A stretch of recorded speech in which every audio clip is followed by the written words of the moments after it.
Hey everybody, this is Rufus, and I'm happy to be back doing podcasting kind of things again. I am going to be talking this evening with my good friend BJ Swain. He's recently published a new book, Familiar Unto Me, Witches and Sorcerers and Their Spirit Companions.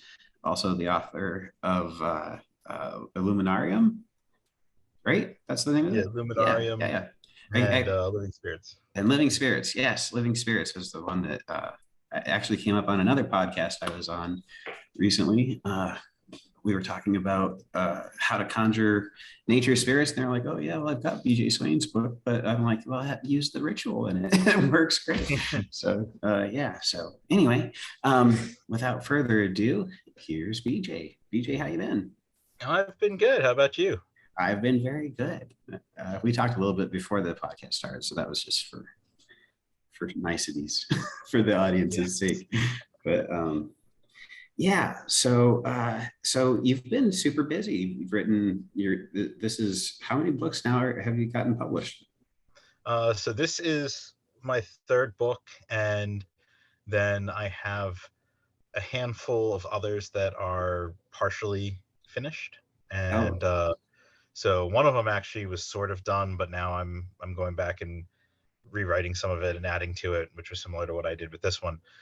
And that's the one that is on witch blood and looking at historical modalities of witchcraft and how those connect to modern modalities, and then how to kind of create those historical modalities for people today in order to sort of explore that as a way of connecting with the power of witchcraft.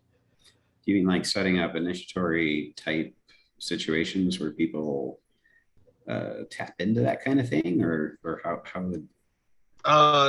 Sort of not initiatory in the sense of like joining a group or a coven, or the idea of setting up traditions, because honestly, like when you look at witchcraft, most forms of witchcraft where you're going to have that kind of structure that has a tradition and has formal elements, and where it's got sort of beliefs and patterns and rituals, those are all kind of drawing from fairly modern concepts of what a witch is. So initiatory in the sense of you are starting something that is changing you, but Mhm. where it's based on drawing in impact from spirits or gods or titans.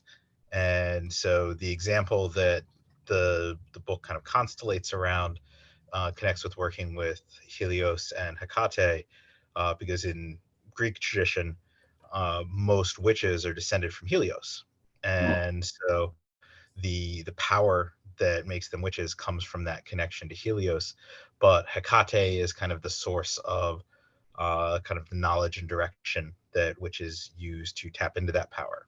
And so there was a ritual that some of us tried at William Blake Lodge a few years ago, where we uh, worked with an invocation of Helios that tied also to like writing the names of your ancestors on your body, and mm. invoking them, and sort of dedicating all of yourself and everything that came before you to that power, and drawing that power in to change you and then be shaped by the influence of Hecate in order to create a witch power within yourself that can be passed along as well as utilized by you, of course.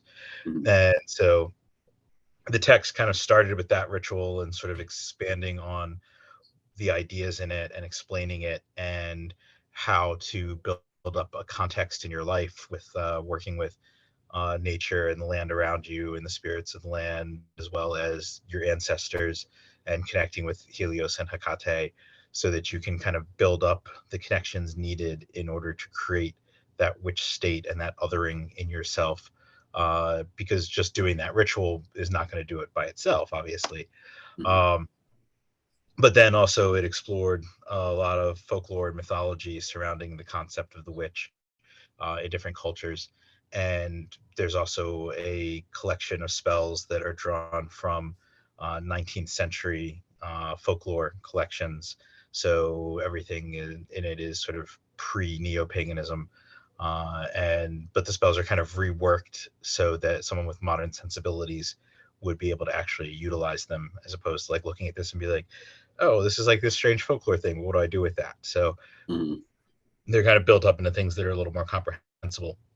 And so what I'm doing now with that text is going through, mostly looking at academic sources about um, sort of witches and ideas of witches and witchcraft in different cultures throughout the world, in order to also present information that isn't just like, well, in this fairy tale, this was the idea of a witch, but Mm-hmm. looking at these are the actual lived beliefs of real people. And this is what it's like in this culture, and this is what it's like in that culture. And these are the things that are consistent when we're looking at the idea of the witch and what a witch is. Because this sort of modern idea of, oh, witch is something you can't define. It's something that's so nebulous and no one has a concept of it. It's like, well, that's maybe true in certain areas of magical culture, neo-pagan culture, but you're looking at something like 3% of English speakers that use witch in that way and are kind of confused by the attempt to define it. Whereas the vast majority of people have a concept and an understanding of what the word means. And that concept and understanding connects more with the historical idea and the idea that we see in other living cultures than it does with the kind of super modern idea.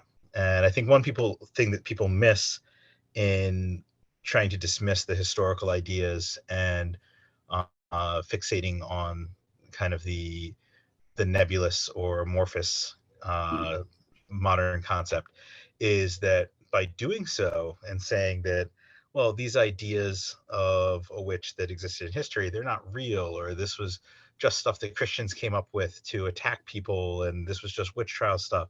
It's like, well, no, there's lots of places where this is actually part of people's culture and what they believe. And by saying that witch has to be this kind of modern thing, then we're dismissing those cultures and we're Mm-hmm. dismissing those people, and we're kind of taking this and that I'm not like super hardcore beat the drum like progressive activism guy, but we're taking kind of a colonialist position and saying what we as Americans think and feel because of some books published by Llewellyn Publications back in the 1990s trumps all of history and trumps all of these Mm-hmm. cultures, and we should just dismiss what all of these other people think and feel and tell them that they should view it the way that we do.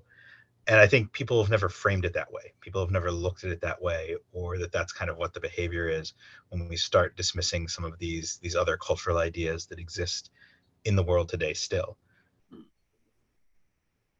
Um, do you worry about like, so like I was reading a discussion the other day about how the word witch didn't even exist until like relatively recently, and Yeah, taking the the first instance of it is like the 10th century, oh yeah, about and 900. Yeah. but like was that, so that's not even true then. Okay, well never mind. I forget what I was gonna say. It wasn't invented in by Gardner. Never mind then. Ah, I guess that answers. All right then. Yeah, we start Cool. seeing the use of the word around the 10th century, and then it's between, I believe, like the 12th and 14th century that the general concepts that fed into the witch hysteria and witch trials began to develop, and then around somewhere like 14th, 15th century that we start getting witch hunting manuals and witch trials happening, and then that starts peaking a little bit later. So, like some of the Italian materials I'm looking at are primarily late Uh, 16th and early 17th century, and a lot of the important English and Scottish materials are sort of that same time frame, like late 16th, early 17th century. I think there's a lot of French stuff too. If you run it, Some have of you? the French stuff and the Basque stuff is pretty insane, and Right? so So like, so I think that's one thing where people um they're like, well, you can't look at the witch trial history because it's just crazy stuff that like Christians made up in like this fever dream of, oh no, the Protestants are going to destroy our world. right. It must be that Satan is on earth and has a cabal of witches that are creating or something. Protestantism. I didn't know that Protestants were the result of witchcraft. Well, a lot of what we look at with witchcraft in England and Scotland is based on laws that Protestants wrote to persecute Catholics.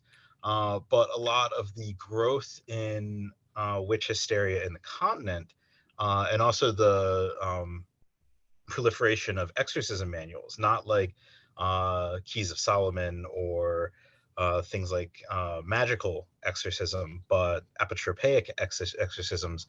So like low-level priests going out and casting demons out of people. Mm-hmm.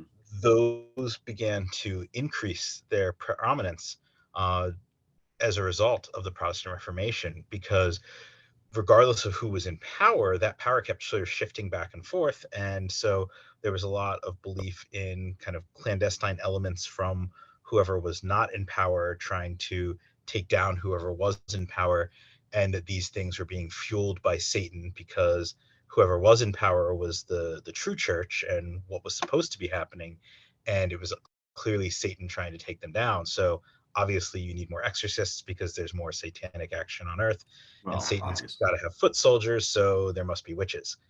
And so when you read some of the French accounts in particular, a lot of times they're not as specific as the accounts that we see in other countries, where you're reading like trial manuscripts. Like you have things where there were like French priests and magistrates who they wrote books like describing like, this is what we're observing when we try these people, and this is what's happening in these countries. And you read those, and some of the stuff is just like, it's amazing, like just the depth and insanity that's being described there. And so you could probably go through and pick through a lot of those accounts and find things where it's like, okay, here's things in folklore that match up with this, and this is clearly where this idea is coming from. Or here's something that probably happened in kind of popular religion or popular magic or popular culture at the time, that the church has kind of twisted into what it understands as diabolical witchcraft. But it's just so thick in those accounts that it's easier to just be like, okay, these are the things that are kind of crazy and where people were in hysterics, and it's not worth looking at what's happening. Whereas you've got some of the Italian accounts where it's like, yeah, like I went out into the woods and met with a bunch of women who all were honoring Diana, and we did some cool farmer stuff, and it was great. And there's no devil, and there's not necessarily orgies, there's no apostasy, there's no heresy. And so Yeah. you can read those and it's like, okay, this is clearly not colored by the church's assumptions at all. This is just a report of what people believed they were doing or what was happening. And actually I think that's something that a lot of people are familiar with Ginsberg's The Night Battles, but they're just like, oh, it's this text about the Benedonti and how they fought the Maledonti and the witches. And I think what's really interesting in Ginsberg's approach with that text is it's not just an account of these particular people, it's also an explanation of the process by which folk beliefs were kind of converted in how they were understood to match the church's fears and assumptions about witches. And so Ginsberg kind of tracks the earlier accounts and the earlier trials and shows how there's really nothing that matches up with like what the church believed about witches in those, and it's all just stuff that they're describing what actual folk customs were and what people believed on in popular religion of the time. And then he kind of shows how you can see the line of questioning that the magistrates and the priests are using in order to try and sort of push the people into describing things that sound more like what they want to hear for diabolical witchcraft. And then as they move deeper into the trials, you start seeing where the things that people are saying match up with that, because there's more influence from the church as it kind of becomes more aware of this phenomenon. And so in those cases, it's a little easier to look at the accounts and say, okay, here's stuff where we're describing that this religion was, this was the popular magic. Here's stuff where this is clearly the church's influence, and we can kind of discount elements. Whereas like when you're looking at like some of the French accounts and the Basque accounts, it's like, yeah, no, this is all just like trying to terrify people, and so not going to try to comb through this. Similarly with the British accounts, you can see in England and Scotland where it's like, okay, here's describing beliefs about elves and about the fairy queen and things along those lines. And you can see stuff where it's like, okay, this reflects stuff that we can see in other recorded folklore and other Right. myths and legends. And so like Thomas the Rhymer was about 300 years before the witch trials started in the area. And so he was a popular figure who was, his prophecies were important in some of the political happenings in England and Scotland hundreds of years after his death. But his experience is basically he meets the fairy queen. She's like, hey, I look beautiful now, but if you touch me or kiss me, I'm going to look ugly, but you can have sex with me and you can come with me and it's going to be a lot of fun. And he's like, yeah, of course I'm going to do that. And so he goes along with her, and he's gone for several years in the land of fairy. And um, he's the lover of the fairy queen. And then she gifts him with the power of prophecy, and he comes back and he's able to engage in prophecy until he vanishes years later. So That's a his great account, story. yeah, and it's one where it's not muddled by a bunch of diabolical like church beliefs about like the evils of witches. Um, if you look at the story of Andrew Man, where he's a cunning man or a witch who is tried ultimately for witchcraft, it's again, he's a young man, he encounters the fairy queen, she takes him as a lover, he gets taught magic, gets fairies and elves to work with, has visions as a result of that interaction with the fairy queen. And so you can match up stuff that happens with Andrew Man with the account of Thomas the Rhymer and see like, okay, popular belief echoed between these two stories, between these two accounts. One of the stories we happen to know because it occurs in ballads and in stories, and it's someone that's viewed as a hero. The other account we know because it occurs in trial accounts, and it's somebody who was condemned as a witch. Do Um, you think those but fed one another? Like, were the tales of Thomas the Rhymer out and about when the oh yeah, because Andrew Thomas the Man? Rhymer he's about 300 or 400 years before Right. Andrew Man, Do you, and not too far apart from each other place wise.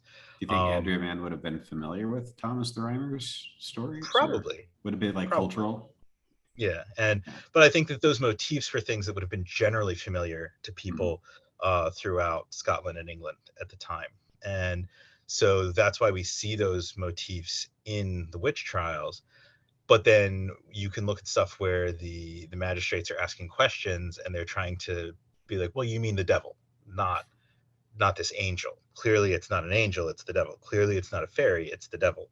Mhm. Or they'll, like in the case of Isabel Gowdy, where they just kind of like ignore some of the fairy stuff and just focus on the devil stuff. Great. And so you can kind of look at how the trial accounts are manipulated to fit Mhm. what the church wants, but it's not all that's there. And so I think that's something where people who haven't like dove into studying it, they think, well, if you look at stuff from the witch trials, you're just looking at the church saying everything's evil and everything's diabolical. It's like, well, no, depending on where you're looking and what time you're looking in, you can see a lot of things about popular religion and about folk customs. You just have to figure out how to comb through them and separate the material. Right. I read like my exposure to all that stuff was mostly through the AA work, right? I don't remember which book it was that Crowley makes you read about the witch trials in France. But the thing about the glacial torrent and you know what I'm talking about? And I think it's Book of Lies, Skip Witches, Hop Toads.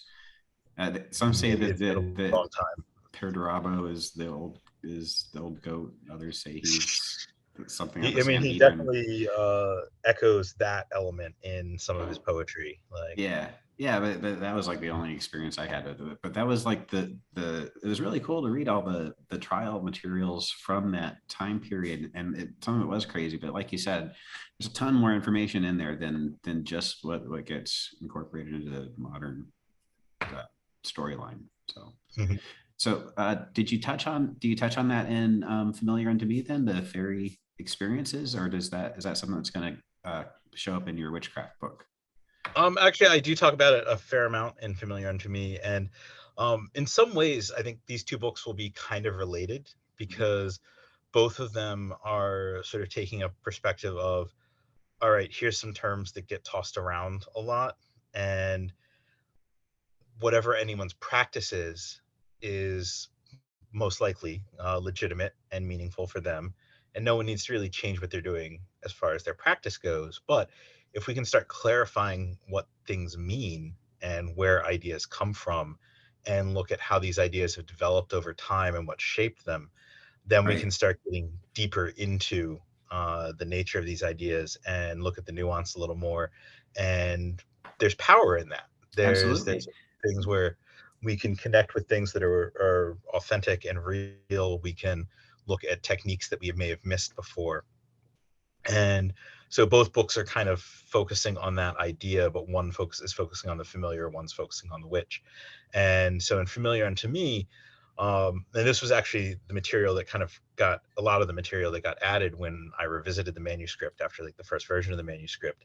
Part two of the book, I go through looking at mythology and folk stories, Hmm. and we look at a span that is basically 1,000-year span.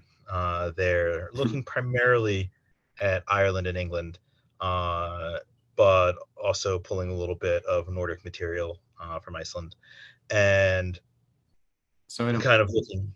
in a way, you're kind of giving the witchcraft lore the J. Stratton Kent treatment that he gave Yeah. Goetia, right? You're going back into it and finding out what it really was, and exploring what got obscured by the Christianization of it. A little bit, yeah. I think you could make that comparison, and I think, Hmm. well, I guess from my conversations with Jake, a lot of times he tried to clarify that his goal was not so much to present this is the history of what was, so much as a what if scenario of Yeah. how could these myths and ideas have developed into what we have now if things hadn't been interrupted or kind of shifted around by the influence Right. of Christianity. Yeah. Um, I I, and I saw that you had. I really like that approach that you took when you sent me that sample chapter on it. So I mean, I thought, yep, yeah, I can see that. It's really cool. yeah. It's nice to see you doing And that with it. the I guess what I do with some of the folklore and the history is more of here's how the ideas developed on the ground with the way the world did play out. Mhm. And so the going into a lot of detail, looking at a lot of stories. And one thing that I do with that, which I was kind of worried about, like whether or not people would like that, is I assume that the reader isn't going to know all of the myths Right. and all the folklore that we're talking about, and so I present it all. I'm glad And you do that too, because that's the fascinating stuff, right? I mean, mhm, that's the raw material, and then the commentary on it helps you understand and process it. But you have your own experience with the gods when you read about the actual, when you know what I mean. yeah, It's like with Goetia, when you start writing the seals and stuff, they start to manifest in your lives. You read the stories about the fairies and stuff, and they start to manifest in your life too, or at least you're more aware of them, or yeah. And I something, think one thing that can be cool with that, with particularly for people who have tried to explore work with the fairies or with like the Aoshi or um, any of the sort of old gods that have kind of been associated with the fairies, uh, is if you haven't directly explored those mythologies, then there may be things that you encounter in your experience and you just think that it's something unique to your experience or something that you've just kind of noticed, and it's like this weird little thing, and then you go and you read these myths that maybe you didn't have exposure to before, and you're like, whoa, this is like this thing that I yeah, saw, or this is like this thing that it's this spirit told me. confirmation. Yeah. Right. Yeah. And that's important to have too. I mean, those are the little boosts to your self-confidence to help you progress. Hmm.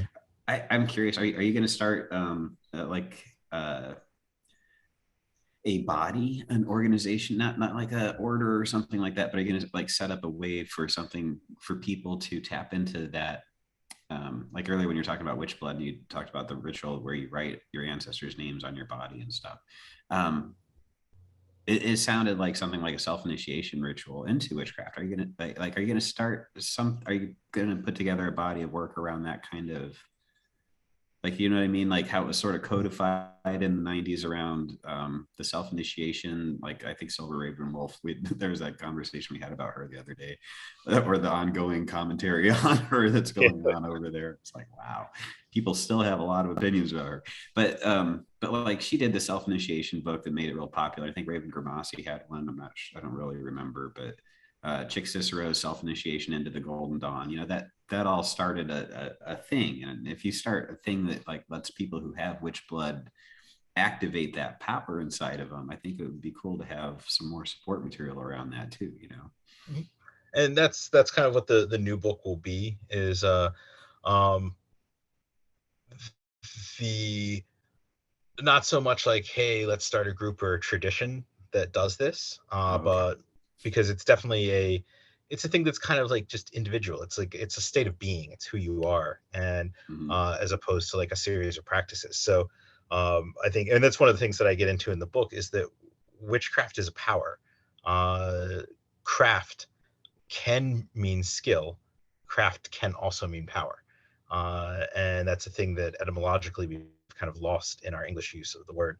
Mm-hmm. And um, the witch, I think, historically and through folklore, is more about a person who possesses a particular sort of power that others them and puts them in kind of a liminal state with the spirit world, that's different from the state experienced by your typical person. Right. And So so, question on that.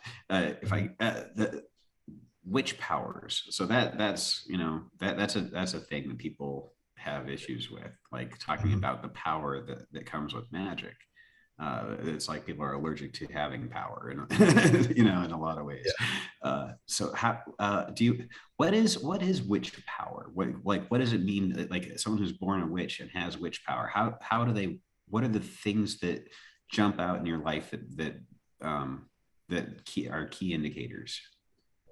Well, I think, and I actually try to be kind of soft with this in the book, because I Mm-hmm. don't want to try to establish myself as some sort of authority on who has this and who doesn't, or Right. who can be a witch and who can't be a witch.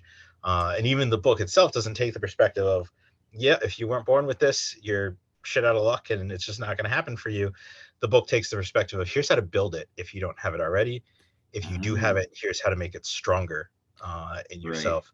So it's not an And exclusionary thing. It's not, you're right, not presenting it as exclusionary. Okay. no, because that's one of the things in folklore, is that, yeah, you have people who they're born at certain times, or they're born under certain conditions, or they come from lines of people where this manifests in those lines of people. You also have people who they have some sort of powerful encounter with a spirit Right. or a Like the spiritual queen, force. like the fairy Yeah. queen that you're talking about. Mhm. And so those encounters, which are often sexual, they change the nature of Oh that yeah. person. Yeah. Let's get it on, fairy. So Sorry. I would say, um, there was a conversation with Cat Heath, where they said that they see in folklore and mythology a lot of examples where the witch either makes oaths that create kinship with non-human things, or where part of the their soul complex is non-human, and that it's something where that can be taken on through different experiences. um Katerina Pejovic's Jamaj kind of talks about that too, with the idea that the marriage to the stellar dragons, that changes the person and makes them into a witch, and that their descendants are witches and heroes because they have that Yeah. power from the dragon that makes them different and separate and more connected to spiritual power and spiritual force. And but that there are other ways that that can happen, where like a powerful spirit can take pieces of spirits and other beings and merge them with a person's soul in order to turn their soul into something that's not quite human. So I would say in defining witch power, it's kind of a force or a power or a nature that someone might receive through spirit interactions that causes that liminality and causes that othering by sort of breaking and reshaping what you are. Or if you're born with that, then you're sort of born in that kind of like slightly different shape or slightly different form. And so experiences that you might have that reflect that, if it's something that's already naturally present in your life, as a child, seeing or hearing spirits, interacting with spirits, learning things from those spirits, where they might teach you magic and you might learn magical things from them before you begin studying magic or having magic taught to you by someone. Um, Sometimes other forms of awareness, knowing things in ways that are sort of non-causal or non-normal. Right. Do you work with the wind spirits, like the Alatori or the like the seven winds of the Picatrix mirror or anything like that? The uh, first elemental like spirit that I was introduced to as a child was a wind spirit, and has been like an ally and friend my entire life, Right on. from the time I was like 6 or 7. That's And cool.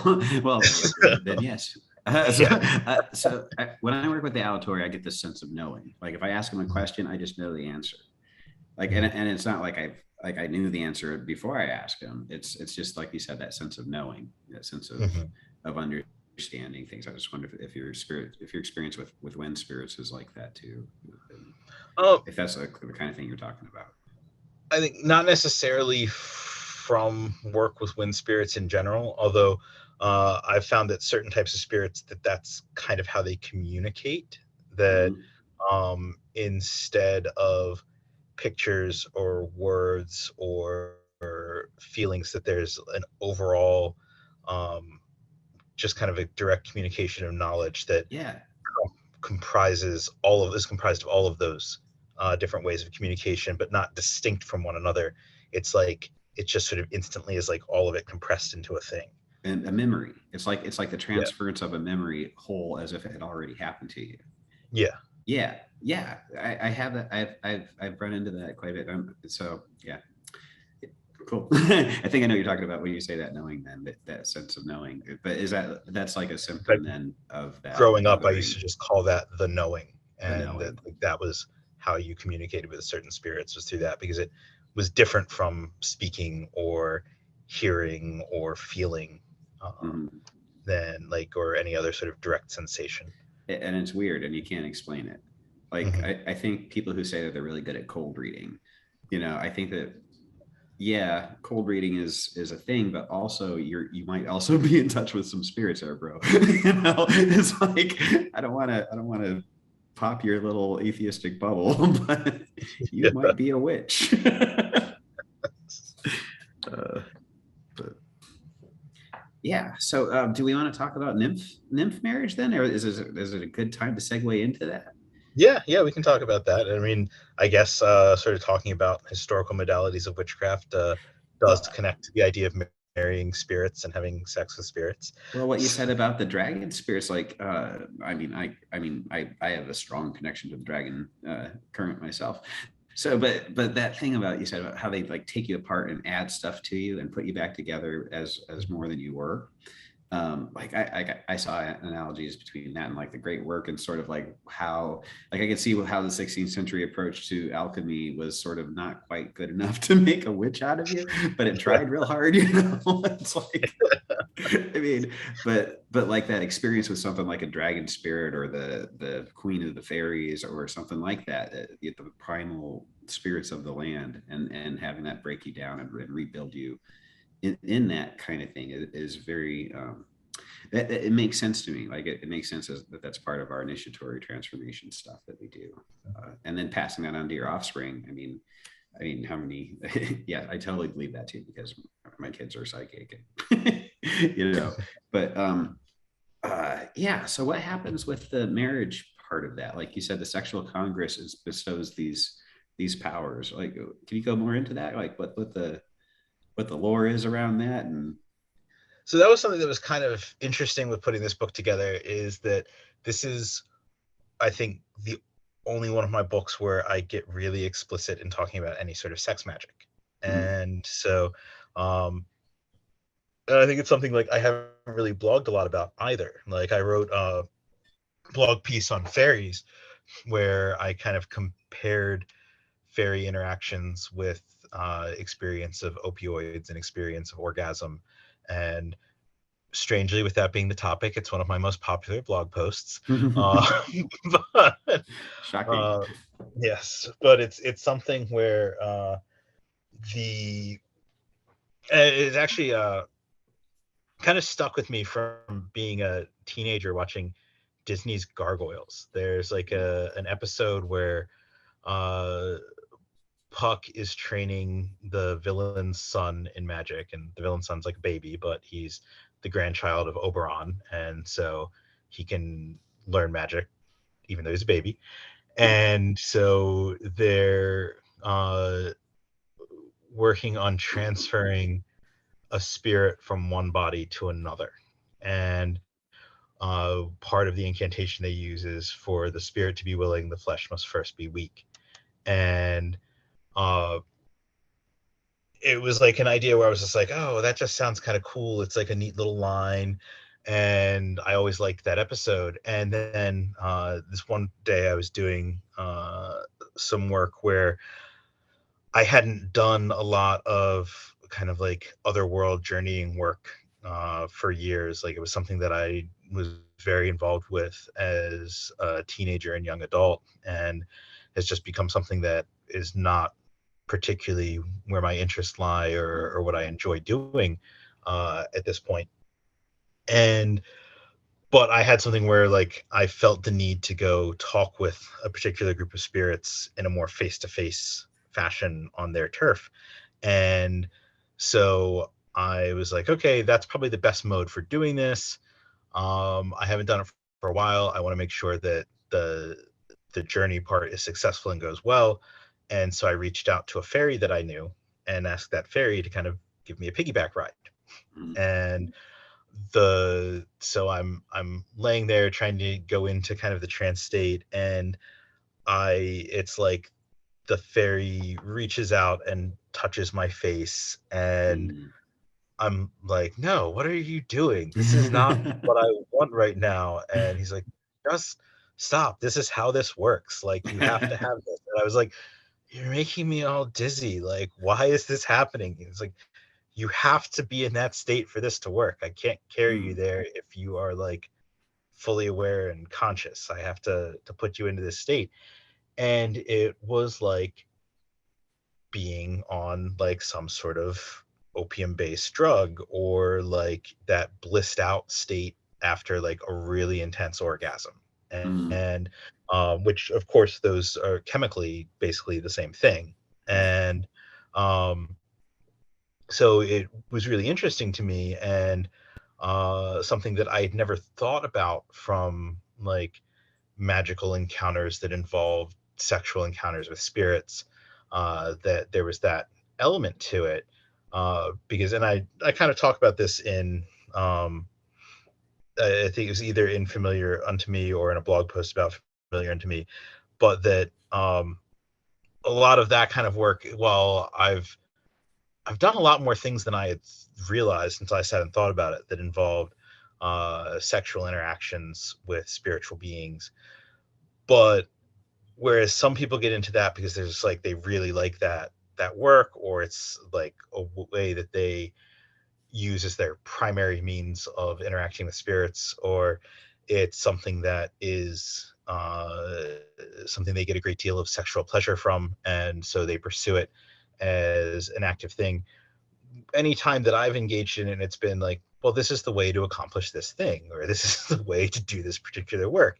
And you've known me for almost 20 years. I imagine that probably is pretty fitting for like describing how I approach things. I'm like, Absolutely. I can go have sex with this spirit because of this utilitarian need that I have at the moment. Mhm. And so, but yeah, that's about the only time that I've written about those things until this book. And Mhm. uh, even when I was writing the material on this in the book, I hadn't set out to write about it and be like, and this is what my experience with this is like. It was just as I was describing things, I was like, well, the only way I can really describe this accurately is if I'm like, when I've experienced this, this is how this is. And Those are the uh, things that help new magicians the most too, are those mhm. little anecdotes about your personal experiences. Like that was the best part of a lot of my other books were just how approachable and relatable it was. So yeah. And so I think kind of, and this was actually not an original part of the book. The original manuscript didn't have any of the nymph sex elements or anything like that, but it became like a pretty significant chunk of the book. It was almost enough to warrant breaking it into like a part 4 instead of just including it as part 3. um, and it became a part that I was really excited about Mhm. as I was putting it together, because I was just like, this is really interesting and it's really different from what is available in a lot of places. And so for people who haven't read it yet, basically the last section of the book, so part 3 of the book, or I guess the whole overall structure, part 1 deals generally with familiar spirits and how to work with familiars, how to acquire familiars. And it kind of takes an approach of, this is what the relationship is like from a sorcery perspective. This is what the relationship is like from a witchcraft perspective. Here's some examples of how you could put together rituals and some example rituals from witchcraft perspective. Here's how you could put stuff together from a sorcery perspective. And here's an example from one of the Key of Solomon texts. Then the second part goes into that sort of history of the word, history of the idea, development of these ideas, going through folklore, mythology, witch trials, and all that stuff, and then looks at modern concepts and how to unpack those modern concepts into usable, useful ideas and frame them within the context of the familiar historically. And then part 3 is about how some people don't like it if you conjure demons, and they will get mad if you keep a demon in a jar. So technically that's not exactly why the people involved were upset, but it goes into William Blake Lodge's adventure with having a demonic familiar spirit which Right. had a shrine in the lodge. I uh, I saw you included that in the book. yes, and That so the whole the ritual that was used for conjuring the demon is presented, as well as a detailed explanation of how all the preparation went, as well as an analysis of why the ritual is structured the way it is. And the possession ritual that was used as the sort of witch's sabbath to celebrate the demon is also included with the same kind of analysis. And in talking about those things, I was exploring how this concept fits into modern ceremonial magic. So, mhm. like, if you have any listeners that are less familiar with my ideas or my work, I tend to separate the idea of ceremonial magic from European traditional magic. So, Mhm. ceremonial magic is kind of the post magical revival, Golden Dawn influenced stuff that incorporates some of the psychological components and is generally very Kabbalah heavy and has all the hand waving with the pentagrams and the lodge initiations and things like that. And that stuff can be super useful and can be a lot of fun, but it's a very different shape and has different intentions and different ideas than if you're going back and looking at the grimoires or alchemy or astrological image magic or European witchcraft. And so a lot of stuff there, it's kind of like, well, this is sort of like grimoire stuff, but it was being done in this lodge magic context. So how does this fit into that? And so looked at things in the Golden Dawn and looked at things in Crowley's writings and kind of talked about how we tend not to think of modern ceremonial magic as a spirit magic environment, but here are these examples where members of the Golden Dawn and where Crowley wrote about work with spirits and where their writings and their beliefs seem to reflect a belief in actual work with spirits. And the main example that I give is Cross of a Frog, where Crowley describes crucifying a frog as a stand-in for Christ in order to obtain a familiar spirit under the rulership of Mercury. But there's a lot of other elements of Crowleyan work that kind of reflect this, particularly work with the elementals and work with the idea of marrying an elemental. Right. And Do you think so that comes back to? Do you think he got that from Comte de Gabelais or Gabelais? most likely, I Yeah. think so. But also apparently Mathers put together a ritual for the same thing, Hmm. and his ritual doesn't survive. But there was a whole issue where one of the members of the Golden Dawn, who was a large financial supporter, was very angry that Mathers was suggesting that this other woman marry an elemental, and Mathers felt that she needed to marry the elemental because she was trying to conjure a fairy, but she didn't have certain occult faculties, and so she would accidentally conjure some sort of malignant demon, but if she married an elemental, that would take care of this for her. And That's an interesting approach. yeah, But it's by this occult whole faculties, I'm sorry. Go ahead. I'm not sure what exactly he felt she was lacking. But I read about this in, I think it was someone's master's thesis on where they were writing about Comte de Gablet and how those ideas continued in other literature and magic after that. And this Golden Dawn incident was one of the things that kind of spurred on looking at this. I think a lot of people don't realize that the founders of the Golden Dawn did believe in and engage in sex magic practices and practices that involve spirit work. Well, it's a rose cross. It's a Yeah, rose freaking cross. I mean, yeah. come on. So those are things that people often are like, oh, the Golden Dawn wasn't into that. That's all. Crowley was into that, or the Golden Dawn didn't get into this spirit magic stuff. And He was just it's like, telling people. yeah, it's all actually there once you start like digging deeper into like some of the what we know about their personal work outside of just these are what the initiations were and this is what the knowledge lectures said. Of course, Crowley just put it out there on the table. He's just Yeah. like, here, I'm walking into the office. Here's my dick on your desk, and do something with it. And so, like, actually, a thing that I told an employee they couldn't do once. You can't just put your dick on the desk. That's just no.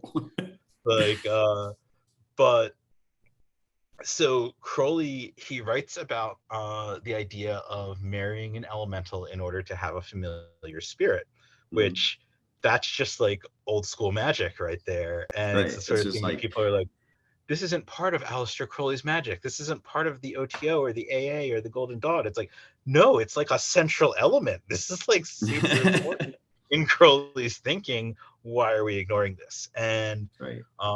so I kind of go through and look at Liber Libre and Liber Libra and Liberzadi and talk about some of the ideas that Crowley espouses in there and how those deal with the idea of this elemental marriage. Mm-hmm. And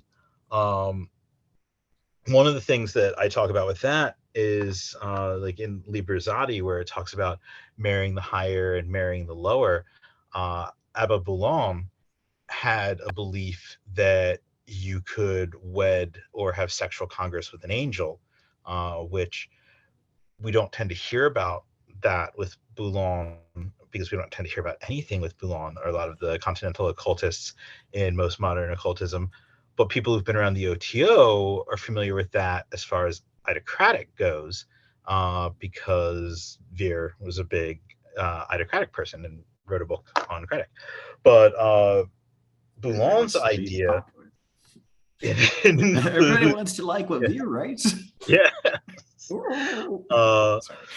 So Boulogne didn't just believe that you could marry an angel, you could also marry lower beings. And if you married an angel, that created a closer participation of divine grace within your soul and helped elevate you spiritually. But if you had sexual congress with a lower spirit, because you are closer to the celestial origins and participate in divine grace more directly than they do, then they are able to participate in divine grace more directly through you. And so Right. you are engaging in a sort of spiritual charity by marrying these lower spirits. You're doing them a fucking favor, is what you're doing.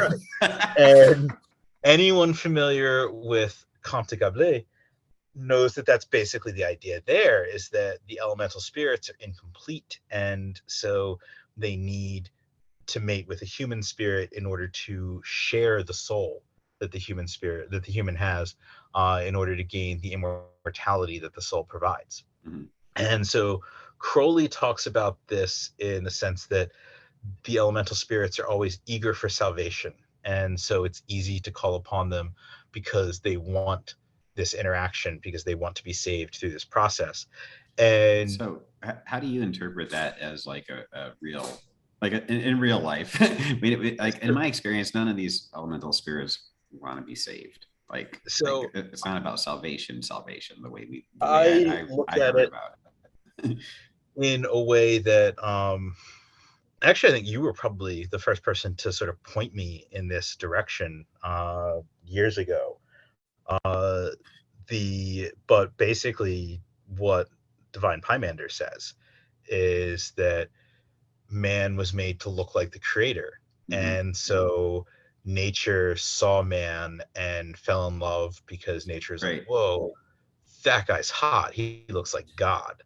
And so then when man's like, hey, nature's all shiny and exciting down there, I'm going to go get it on with nature, man has to descend through the 7 layers of creation, and all of the architects of those layers of existence see man and are like, shit, that guy looks like God. He's awesome. I want to be his bro. And so they kind of kit man out and help build man's soul as man descends down into nature. And I think that's something where we don't always connect that there are modes of spirit work historically where that still plays out. Like Liber Juratus has stuff where it's like, you love God, I love God, let's get together and love God and do some work together, angels. And so it's kind of like the same sort of idea of we can kind of bro out with the spirits because the spirits see us and they see something good in Right. us that they appreciate because it reminds them of good things in creation. And in my experience, that's what the elementals have when we Right. conjure them. And Okay. so That we makes stand sense with then. them. Yeah, we pray Like, with them, and they're like, shit, humans are cool. I like this human. I'm going to go bring them stuff. And that's what work right. with the elementals kind of plays out like. So I think the elemental marriage is kind of an extension of that idea, that it's not so much that elementals are incomplete or they're broken, as much as that they love humans and they love that connection with humans, and they like feeling that closeness with us. And so if they can feel a more intimate closeness than just we stand with them and pray with them and they bring us coins and candy cigarettes in a bar, which happened to a friend of mine, uh, and Right. um, then they're happy to have that relationship with us and that interaction with us. And so um, what Crowley does with that I found kind of weird is he sits it in an Enochian context. Yeah. And so he talks about conjuring the elemental angels from beneath the crosses on in the fire sub angles of the tablets. Yeah, And I saw that in the I was just skimming through the chapter and I saw that I didn't like read it in a lot of detail. But I saw it. All of a sudden there's Enochian in there. I'm like, okay. This yeah, is and all right. so in Dee's work, Dee describes, or I guess I think Ave is the angel that describes the powers of the different parts of the tablet to Dee, and the angel says that these angels understand the elemental spirits and know how many elemental spirits there are within each element, and like they know all the stuff about them. He doesn't say that these are the elemental spirits. These are like the angels that kind of oversee that and understand it and know about it. And so I kind of took more the perspective of you can call on these Enochian angels and they can help direct your work with the elementals, but you still have to call on the elementals themselves. I think you could adapt what I present if you wanted to engage directly with the Enochian angels in that kind of mystical marriage sense, as opposed to conjuring a nymph or a salamander or an undine or a sylph or a gnome, or however, whichever set of words you want to use for them. Yeah.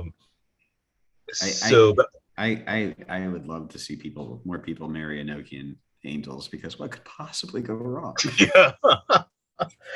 So actually Crowley does talk about that. He talks about not doing this with the planetary angels because basically they're too interesting.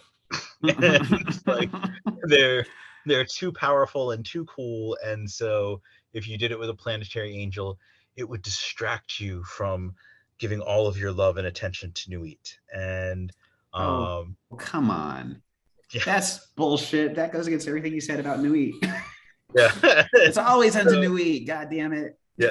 And like Crowley does talk about that the idea is you use this same method for connecting with Nuit and marrying Nuit, and that is the higher minded spiritual element, but then you can also use it for marrying a nymph, for marrying an elemental.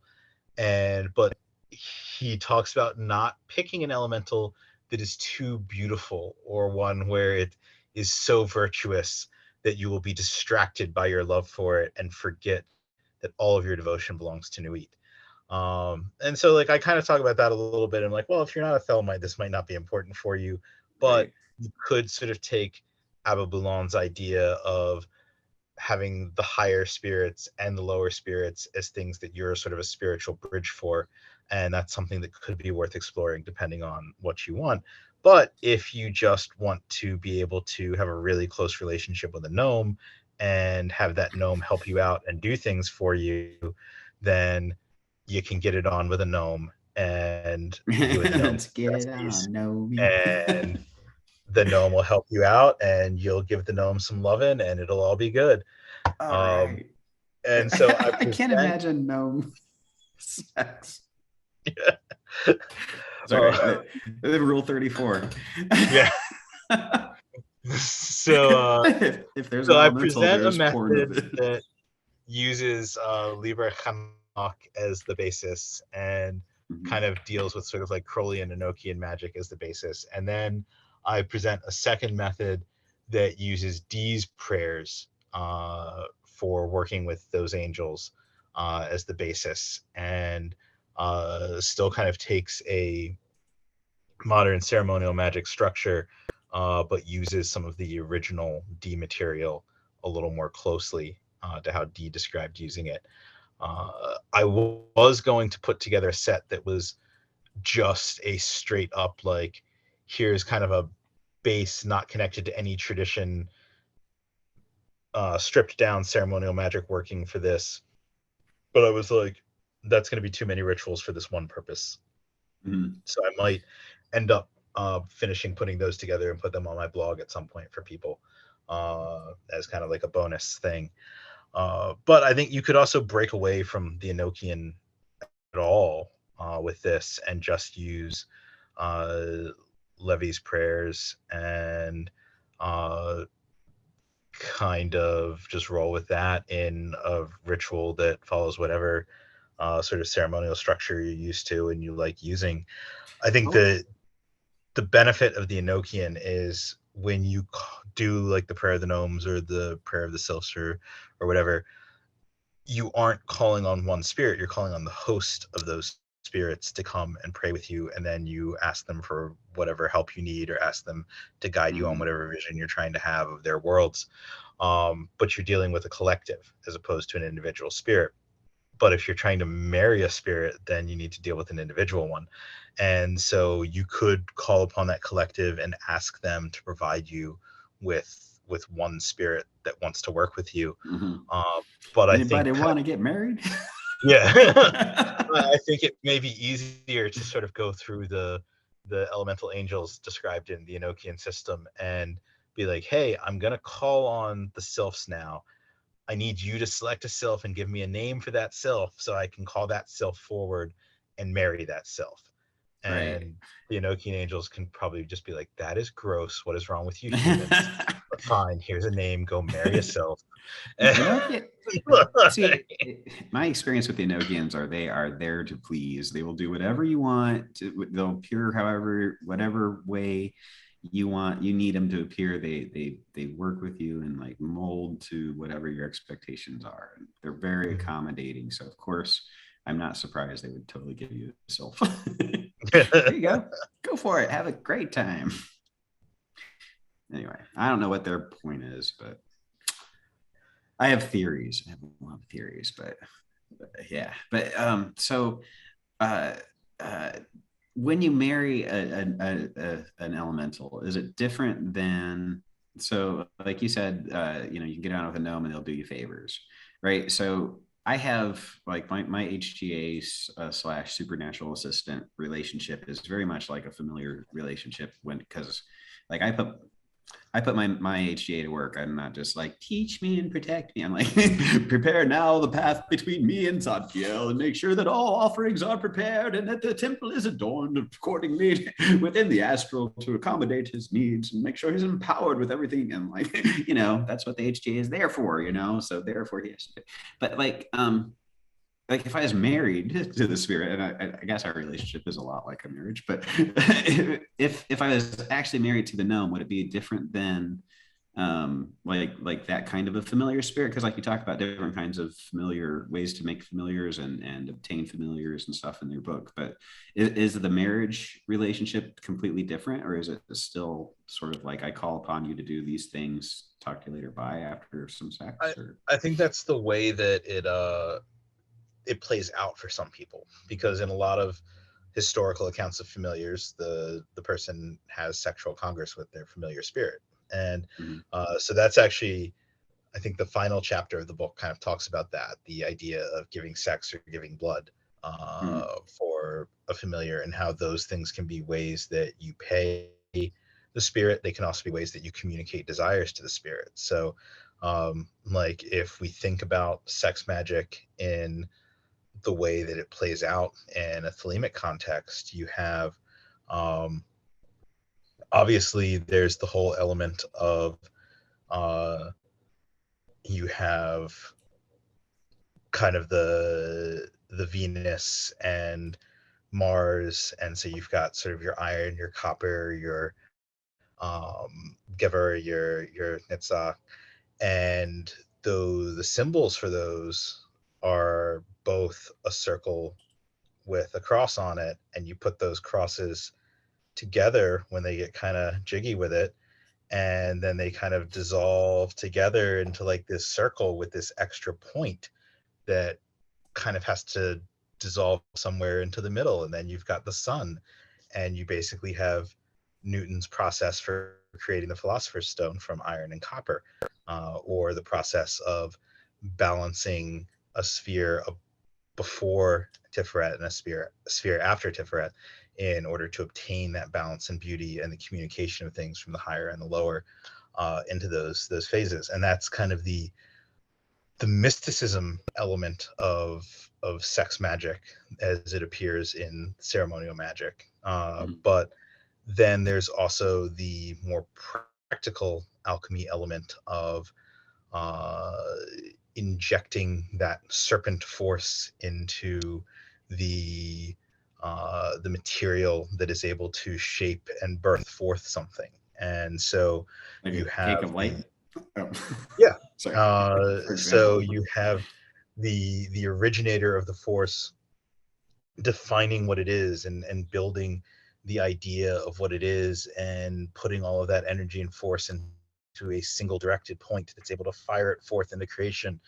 And just like Sendivogius describes that the stellar light hits the earth and draws forth dew from the earth, and depending on which particular light is drawing forth the dew and what type of earth the dew is being drawn through, then different metallic natures are formed.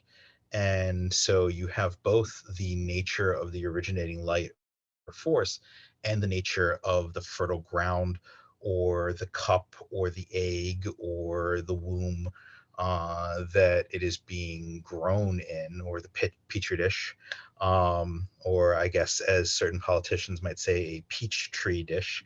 And so you have both sides have to be active, and I think that's something Crowley didn't understand, is that he felt that one side had to be active and the other side had to be fully passive to the point of being unaware. But you need the side that is growing and producing and developing and nurturing whatever you're creating to also be properly prepared with all the right elements and virtues and faculties to shape the thing into the actual thing you're creating, and it needs to have the awareness and the ability to do that.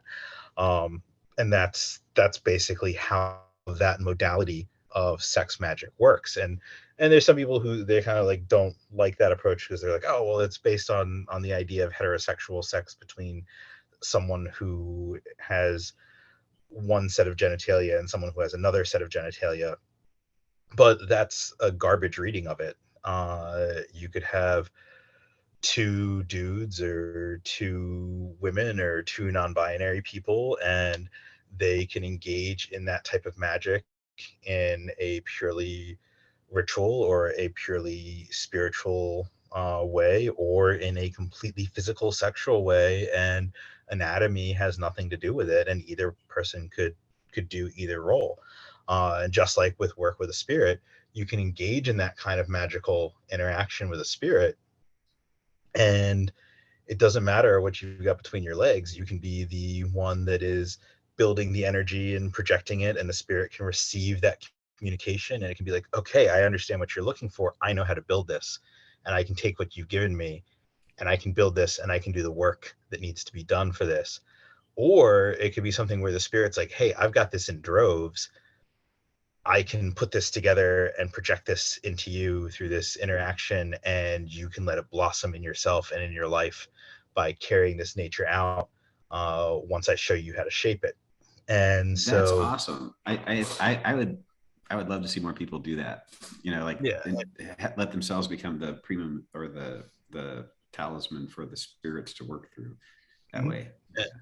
So I think that's something where people kind of miss that kind of sex magic of uh, sort of a thing being generated and a thing being nurtured into existence, that's something that we can engage with in spirits. And so it doesn't have to be you call up a spirit and you're like, oh, by the virtue of the dark and ancient names of the forgotten god that I don't believe in, I command you, O spirit, go forth and bring me a treasure from the deep.